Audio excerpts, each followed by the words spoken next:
Assalamu alaikum grade 7. This is your lecture number 3 of new session and the topic is heating and cooling. Vacuum flask.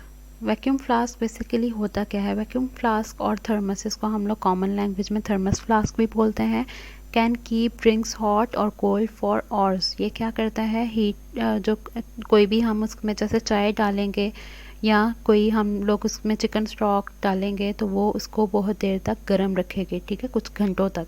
और अगर हम उसमें कोई cold drink डाल देते हैं या कोई हम लोग उसमें लेमनेड वगैरह कुछ इस टाइप की चीज़ जो ठंडी रखनी है हमने, तो वो ठंडी चीज़ को भी कुछ घंटों तक ठंडा रखता है। अब थर्मस फ्लास्क जो है वो काम किस तरह से करता है, उसमें फॉलोइंग फीचर्स हैं जिसकी वजह से ये सारे फंक्शंस वो परफॉर्म करता है।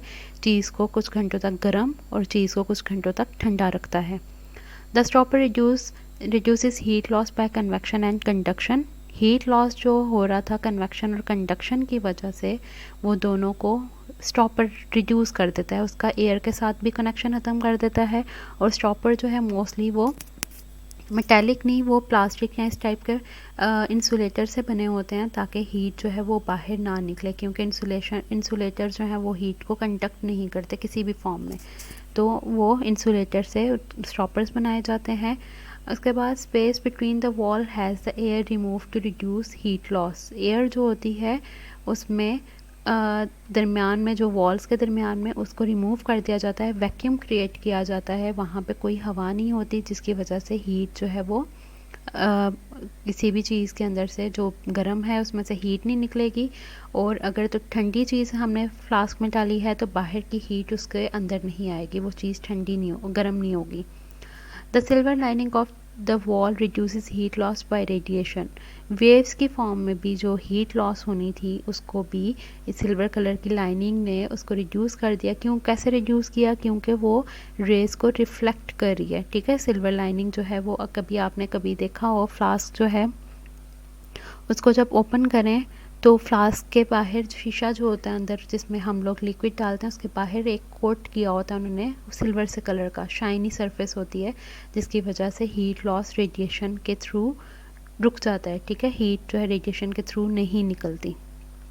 Now this is the picture of thermos flask. यहाँ पे ऊपर स्टॉपर है, ठीक है। ये स्टॉपर क्या करेगा? प्लास्टिक का है स्टॉपर, और इसने हीट लॉस जो है वो कन्वेक्शन और कंडक्शन दोनों ज़रिए से रोक दी क्योंकि ये इंसुलेटर है। यहाँ पे डबल मेटल जो है वो यूज़ किए हैं और प्लास्टिक कंटेनर होगा या फिर मेटल, जो मतलब डिफरेंट आपके ऊपर डिपेंड करता है कि प्लास्टिक का लेना चाहे थर्मस या फिर आप जो है वो मेटल का लेना चाहें। तो ये बाहर इसका कवर है। उसके बाद कोल्ड या हॉट ड्रिंक जो भी आप उसमें डालना चाहो, और यहाँ पे इस वॉल के दरमियान में और ये दरमियान में क्या है? ये फ्लास्क है और यहाँ पे उसकी बॉडी है। इन दोनों के दरमियान में ये जो स्पेस है इसमें से हवा निकाल दी जाती है। इसमें कोई हवा नहीं होती। हवा अगर होती तो इसमें से हीट जो है हवा के ज़रिए बाहर वाली बॉडी तक जो है वो ट्रैवल करती जानी थी। और अगर हॉट होती, यहाँ पे मैंने जैसे चाय अगर डाली होती तो हीट सारी निकल जानी थी। और यहाँ पे अगर कोल्ड ड्रिंक डाली होती तो बाहर से हीट जो है वो इसमें आती, ठीक है। मेटल की बॉडी या प्लास्टिक की बॉडी उसको हीट को थोड़ा एब्जॉर्ब करती और हीट उसके बाद एयर में आती और एयर से इस लिक्विड तक जो है वो ट्रांसमिट हो जाती और हमारा जो भी कोल्ड ड्रिंक वगैरह होती है वो गर्म हो जाती। उसके बाद इसकी ये फ्लास्क के बाहर यहाँ पे इसके ऊपर कोटिंग कर दी जाती है सिल्वर कलर की। सिल्वर कलर की कोटिंग की वजह से रेडिएशन के ज़रिए जो हीट का लॉस था वो भी जो है उसको वो रोक देती है, ठीक है, वो सिल्वर लाइनिंग। और यहाँ पे इंसुलेटेड स्पोर्ट, यहाँ पे नीचे कोई इंसुलेटर रखा होता है उन्होंने, जिसकी वजह से कोई प्लास्टिक का या किसी और मटेरियल का नीचे उन्होंने स्पोर्ट रखी होती है ताकि फ्लास्क जो है अपनी एग्जैक्ट जगह पे रहे, वो मूव ना करे। क्योंकि अगर फ्लास्क मूव करेगा, हिल जाएगा, तो हम लोगों के जो भी ड्रिंक वगैरह होगी वो सारी की सारी गिर जाएगी, ठीक है, फ्लास्क के अंदर ही वो सारा गंदा हो जाएगा। Now this is your workbook work, page number 2.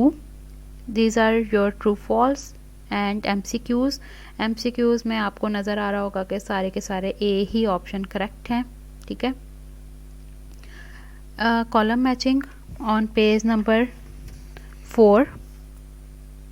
And this is page number 5। इसको मैं रीड कर देती हूँ, अगर आपको कुछ भी मतलब इसमें फिर भी कन्फ्यूजन होगा मैं पिक्चर भी सेंड कर दूँगी, तो आप उसको देख के लिख सकते हैं। कॉर्क, कॉर्क क्या करता है, यहाँ पे ऊपर आप अपनी बुक पे पहले पेज नंबर 5 खोल लीजिएगा। ऊपर डिफरेंट उन्होंने मटेरियल्स दिए हुए हैं और उनसे रिलेटेड नीचे टेबल है और उसमें पूछा है कि ये चीज़ क्या करते हैं। सबसे पहले है टेबल मैट। टेबल मैट जो है वो कॉर्क से बना है, और ये क्यों कॉर्क से बना है, prevent heat from hot utensils, गर्म बर्तनों से जो है हीट को रोकता है, from a hot utensil reaching a table, ठीक है, तो टेबल तक जो है वो हीट को पहुंचने से ये रोक देता है। फ्राइंग पैन क्यों बने हैं स्टील से, allow heat to get from burner, burner से जो चूल्हा है उससे हीट पहुंच जाती है फूड में, इसलिए ये स्टील से बने हैं। हैंडल ऑफ किचन टर्नर, ठीक है। अब जो हैंडल है किचन में हम जो स्पून यूज़ करते हैं उनके हैंडल वुड से क्यों बने हैं, उन किस मटेरियल से बने हैं, वो वुड से बने होते हैं। Stop heat reaching the hand, क्यों वुड से बनते हैं, क्योंकि वुड इंसुलेटर है तो हीट जो है वो हाथ तक नहीं पहुंचती।